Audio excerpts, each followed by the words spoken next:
New World's economy is pretty bad, and it's going to get worse for you unless you are in a big company that owns one of the big towns. Now, Amazon Game Studios have made a post that is going to be going live in the PTR, or at least it currently is planned to go live, and I think the changes are bad. Now, to explain why, we need to talk about how New World's economy is set up. So bear with me on this one. It might sound a bit ranty and we might get lost a little bit, but there's a very important issue here that we need to talk about. Before we do, if you enjoy my content and you want to support the channel, then becoming a YouTube member is truly the best way to do so. So what am I talking about? I'm talking about this. So right now I'm currently on Barry, and I'm just going to check out Everfall's gold, right? How much they've been making and stuff like that. So we can see for the last week, basically, well, for the last couple of weeks, they've been making quite a lot of gold. 1.7 million, 1.6 million, 1.7 million. And then before the Brimstone Sands update, it was actually at 3.5 million. So they have done an okay job at addressing what towns are actually beneficial owning. In the past, it used to be that Everfall and Windswood were way too profitable. And the zones like Cutlass Keys, Morningdale, they weren't making much gold at all.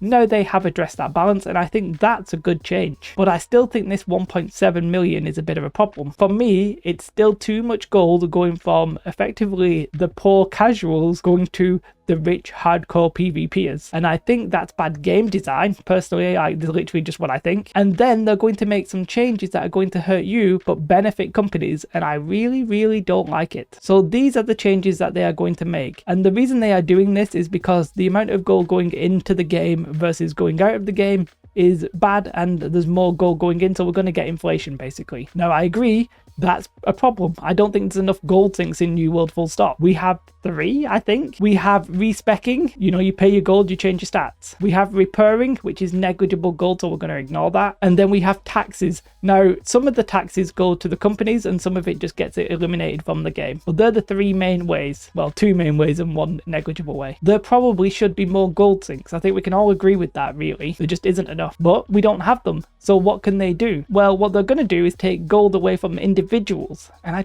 don't like it at all. So one of the things they're going to do is keep in mind this is on the PTR, it could change, but one of the things they're planning on doing is they're reducing the coin in the lost sack of coins to 250 gold rather than 500. Okay, you could maybe say on its own it's not too bad. Any one of these might have been okay, but the fact they're doing several of these at once is, I find it a little bit painful. And not only are they taking the gold away from those sack of coins, they're actually putting them only behind what they call darkness breaches, which are basically corruption portals for everybody else. So effectively they're reducing the gold that you get, and they're making it so that less people are going to get them in the first place. Typically it was nice to get these when you were doing expeditions or chest runs. Okay, so those 2 alone are basically taking gold from individuals who are out in the world actively doing content. People who log in every day, because it was capped at 2 a day. You logged in every day, you got your gold, you were happy, and they're taking that gold away from you, or at least some of it. Okay, and I think that's bad, just conceptually. But then the next one sort of makes it worse for me. They're increasing the trading post tax to 5% from 2.5%. Now we all know people love tax, especially Amazon, but my point here is that, right, this gold, some of this will just disappear, which I don't necessarily mind so much, but some of it will also go to the companies again who are owning the territories. Now, I'm going to say this a few times in this video,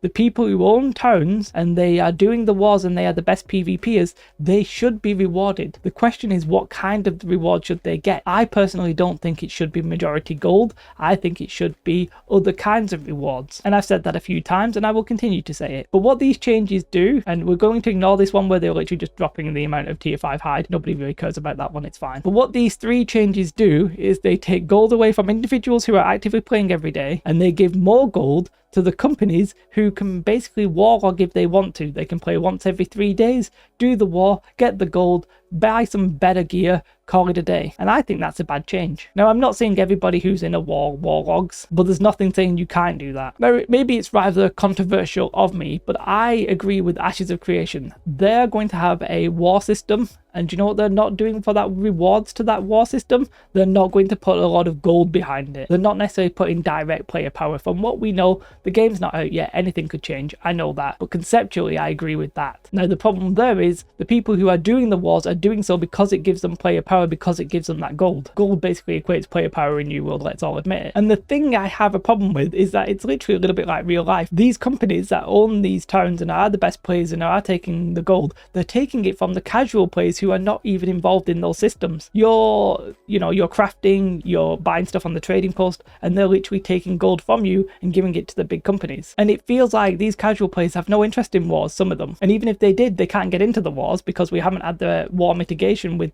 shell companies and stuff like that. So they've been pretty much excluded from the content because maybe they're just not hardcore enough, maybe they're not good enough. And then they're literally having their gold taken away from them and given it to these big companies. Now, these big companies that own this, they should be rewarded, of course. I've always said that I think it was too much gold, and I will stand by that. And I still think it is too much gold. And it was definitely too much gold until we got this. So they are taking some steps to mitigate shell companies. Shell companies basically meant that there was a very select number of players who were involved in all of the wars. So I wouldn't be surprised if we're talking less than 25% of people, right? Probably way less than that. They are doing some things to stop that. You're only going to be able to do one war a day, one attacking war, one defensive war, I should say. And the attacking company, you have to have 10 people from your company, but the defender needs to have 35 people from their company. And when you switch companies, you can't be in any war for 72 hours. This should basically expand the amount of people who are doing wars.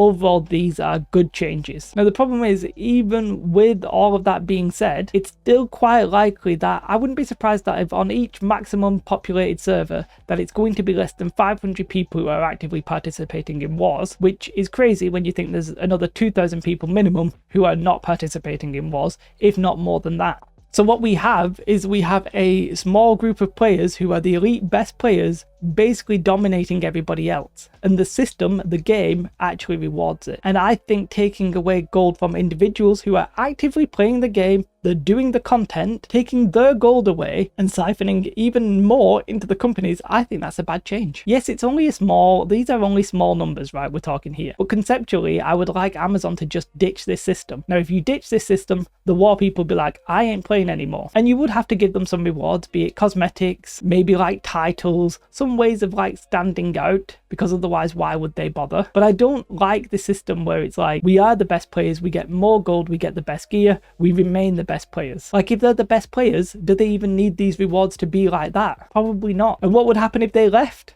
Well, you'd still have 75% plus of your audience. I just think this conflict inevitably it feels like it's going to crash together, but it's not quite happened yet. Now, the PvPers might be like, well, Jay, the reverse is true. If you made everything just like pure PvP, all the casuals and the theme park enjoys would leave and we'd actually get more PvPers. That might be the case. And if Amazon want to make that decision and cater towards those guys, I'm okay with that. I would maybe just stop playing, which is what you would want, right? That's fine. Now, I'm being a little bit dramatic over these small changes. Ultimately, I don't see how this system can be in place going forward. At some point, I feel like the players are going to get frustrated with it, especially if you start taking gold away from the people who are playing your game, doing a variety of different content. I don't know why you would make that decision. What Amazon should be looking at is other types of gold sinks that primarily focus on companies, but maybe also the rich individuals. So for example, you could do stuff like very expensive cosmetics. World of Warcraft had the long boy mount, which was basically a very, very expensive mount, cost a lot of gold, but it just took gold out of the economy for something visual. Beautiful, fantastic idea. Obviously, individuals would want that,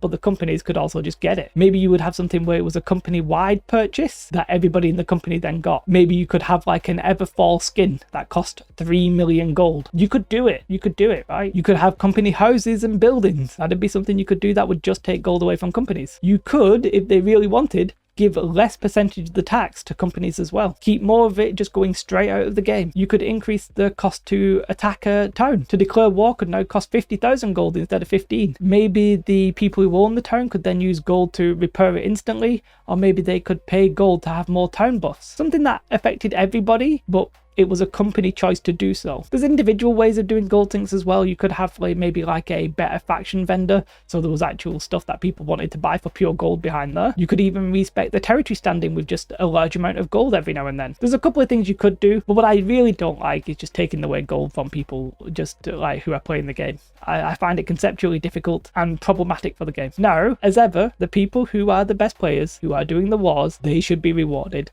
We all agree with that. However, what we disagree with is what that reward should be. I personally think rewarding them gold, which basically rewards them player power, which basically keeps them in power, I think that is a bad system. You can disagree, but I firmly, truly believe it. A New World steps in the past recently have been sort of good. Spreading out the gold to all of the different towns, good change. The shell company mitigation, also a good change. Letting more people get involved with that if they do want to get involved with that. However, to me, it's like the boy putting his finger in the dam. The dam has some serious structural integrity problems, and a little finger in a little hole, which is not something I expected to say in this video, may be enough to temporarily fix it, but that doesn't mean we shouldn't be looking at a wider solution. If you are not in the group of people who play this game for wars, then do consider becoming a YouTube member. I suspect I've strongly annoyed everybody who does the wars, but I do apologize. But becoming a YouTube member truly is the best way to support the channel. Anyway, don't be angry with me if you do warlog. I do actually think there should be a place for you in the game. I just feel like what it should be is that you get rewards for owning territory, but you still have to go and play the game to get your gold and to get your gear. Don't think it should just be that you can just get it from the towns on a cycle. Just my thought, just my feeling. You can disagree with me, that's okay. Have a most beautiful day. Like and subscribe. Goodbye.